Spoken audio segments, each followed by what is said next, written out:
Friends, ఒక friend నాతో ఇలా అన్నాడు, ఇన్సూరెన్స్ ఏజెంట్స్కు బాగా కమిషన్ వస్తుంది కదా, చాలా ఈజీగా డబ్బులు సంపాదిస్తారు కదా అన్నాడు.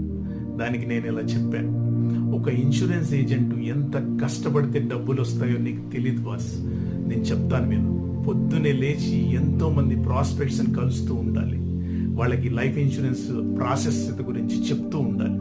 కలిసిన ప్రతి ఒక్క వ్యక్తి పాలసీ చేస్తాడన్న నమ్మకం లేదు, చేస్తానన్న ప్రతి వాడు కూడా ఇమ్మీడియట్గా డెసిషన్ తీసుకొని చేస్తాడన్న నమ్మకం లేదు, పోస్ట్ పోన్ చేస్తూ ఉంటారు. ఇంట్లో కుటుంబాన్ని పోషించుకోవాలి, వాళ్ళకి ఖర్చులు పెట్టుకోవాలి, డే టు డే లైఫ్కి ఖర్చులు పెట్టుకోవాలి. ఎక్కడో దిల్సుఖ్ నగర్లో ఉన్న ఏజెంటు కుక్కట్పల్లిలో మియాపూర్ వెళ్ళాలంటే పొద్దున్నే లేచి పెట్రోల్ వేసుకొని బయటనే బ్రేక్ఫాస్ట్ చేస్తాడు, బయటనే లంచ్ చేస్తాడు, బయటనే స్నాక్స్ చేస్తాడు, పాలసీ హోల్డర్ని కలుస్తాడు, ప్రాస్పెక్ట్ని కలుస్తాడు. అతను పాలసీ ఇస్తాడో లేదో తెలియదు, ఖర్చు అవుతూనే ఉంటుంది. అదే కాకుండా మీకోసం